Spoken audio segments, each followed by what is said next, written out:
Welcome to சேஷாத் wave.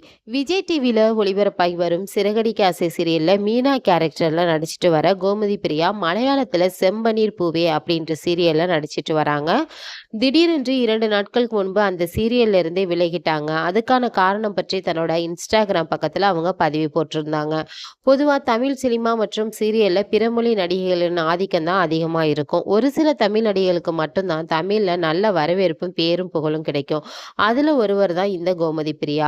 இவங்க ஆரம்பத்துல ஓவியா அப்படின்ற சீரியல் மூலம் தான் சின்ன திரையில அறிமுகமாயிருந்தாலும் இவங்களுக்கு பெரிய அளவுல பேர் வாங்கி கொடுத்தது விஜய் டிவியில் ஒளிபரப்பாகி வரும் சிறகடிக்க ஆசை சீரியல் தான். இந்த சீரியல்ல மீனா கேரக்டர்ல கோமதி பிரியா நடிச்சிட்டு இருக்காங்க. இவங்க அதிகமான ரசிகர்கள் தன்னோட வீட்டு பொன் போல தான் அவங்கள பார்த்துக்கிட்டு வராங்க. சிறகடிக்க ஆசை சீரியல் மூலம் கிடைத்த புகழ் காரணமாகவே இவங்களுக்கு தமிழ் மட்டும் இல்லாமல் மலையாளம், தெலுங்குலையும் வாய்ப்புகள் கிடைச்சிருக்கு. அதிலும் சிறகடிக்க ஆசை சீரியலில் மலையாள ரீமேக்ல இவங்க தான் கதாநாயகா நடிச்சிட்டு வராங்க. தமிழ் சிறகடிக்க ஆசை சீரியல்ல மலையாளத்துல செம்பனீர் பூவே அப்படின்ற பேர்ல ஒளிபரப்பாயிட்டு வருது. இந்த சீரியல்ல மலையாளத்துல டிஆர்பில ஃபர்ஸ்ட் இடத்துல இருக்கு. எந்த சீரியலுமே தொட முடியாத உச்சத்தை இந்த சீரியல் தொட்டு இருக்கு. இதுல கதாநாயக ரேவதி கேரக்டர்ல கோமதி பிரியா நடிச்சிட்டு இருந்தாங்க. அங்கே எடுக்கிற புகைப்படங்கள் மற்றும் ரீல்ஸ் வீடியோக்களை அடிக்கடி தன்னுடைய இன்ஸ்டாகிராம் பக்கத்துல கோமதி பிரியா பதிவு போட்டுக்கிட்டு வந்தாங்க.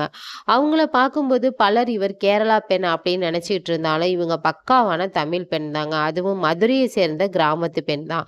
மதுரையில மிகவும் ஏழ்மையான குடும்பத்தை சார்ந்த கோமதி பிரியா சென்னையில படிப்புக்காக பல போராட்டங்களை தாண்டி படிக்கும்போது வேலை செய்யணும் அப்படின்னு விஜய் டிவியில சின்ன சின்ன நிகழ்ச்சியில ஆடியன்ஸாக கலந்துக்கிட்டு விஜய் டிவி பிரபலமா இன்னைக்கு மாறிட்டாங்க. ஆனா இவங்க மலையாள சீரியல்ல இருந்து திடீரென விலகி இருக்காங்க. அது குறித்து தன்னுடைய இன்ஸ்டாகிராம் பக்கத்துல கோமதி பிரியா ஒரு பதிவு வெளியிட்டு இருந்தாங்க. தமிழ்ல எப்படி மீனாவுக்கு அதிகமான ரசிகர்கள் இருக்காங்களோ, அதுபோல மலையாளத்தில ரேவதிக்கு அதிகமான ரசிகர்கள் இருக்காங்க. அவங்க கோமதி பிரியாவின் இந்த முடிவு வேணாம் அப்படின்னு பல கருத்துக்கள தெரிவிச்சிட்டு இருக்காங்க. ஆனா, தவிர்க்க முடியாத சூழ்நிலையில் தான் நான் இந்த முடிவை எடுத்திருக்கேன் அப்படின்னு சொல்லிட்டு அவங்க சொல்லியிருக்காங்க. அதே நேரத்தில கோமதி பிரியாவுக்காக ரெப்கா அப்படின்ற நடிகை அந்த சீரியல்ல கதாநாயகா நடிக்க தொடங்கிட்டாங்க. அவங்க நடிச்ச எபிசோடும் வெளியாயிருச்சு. ஆனா, கோமதி பிரியா எதற்காக விலகினாங்க அப்படின்னு கேள்விகள் ரசிகர்களுக்கு இருக்குது. இது குறித்து கோமதி பிரியா விளக்கமான வீடியோ ஒன்றுமே கொடுக்கல. அப்படின்னாலும் பதிவு ஒண்ணே ஒண்ணு வெளியிட்டிருக்காங்க.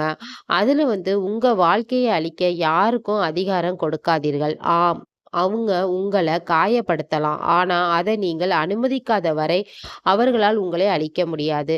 நீங்கள் அனைத்தையும் வென்று நீங்கள் ஒரு போராளியாகவே நீங்கள் உங்களை பார்க்கிறீர்கள். உங்களுடைய தன்னம்பிக்கையை எப்போதும் விட்டுடாதீங்க அப்படின்னு தன்னுடைய இன்ஸ்டாகிராமில் தான் தேவசேனா கெட்டப்ல போட்ட ஒரு புகைப்படத்தை பகிர்ந்து போஸ்ட் போட்டிருக்காங்க. அதோட கோமதி பிரியா இப்போது பிஸியாக நடிச்சிட்டு இருக்கிறதுனால மலையாளத்துல 2 நாள் ஷூட்டிங் விடுமுறை கேட்டதாகவும் அதுக்கு முடியாது அப்படின்னு சீரியல் தரப்பினர் வேறு நடிகையை நடிக்க வச்சதாகவும் செய்திகள் பரவிட்டு வருது. அதுபோல கோமதி பிரியா தன்னுடைய இன்ஸ்டாகிராம் ஸ்டோரியில் செல்ஃப் ரெஸ்பெக்ட் ரொம்ப முக்கியம் அப்படின்னு சொல்லி ஹேஷ்டேக் வைத்திருக்கிறதுனால இவருக்கும் மணிமேகலை போல சீரியல் தரப்புல ஏதாவது அவமானம் நடந்திருக்குமோ, அதனாலதான் இவங்க இந்த முடிவை எடுத்திருப்பாங்களோ அப்படின்ற கேள்விகளும் எழுந்து வருதுங்க. ஆனா இது குறித்து பிரியா வீடியோ ஒண்ணுமே வெளியிடல அப்படின்னு ரசிகர்கள் கேட்டுக்கிட்டு இருக்காங்க.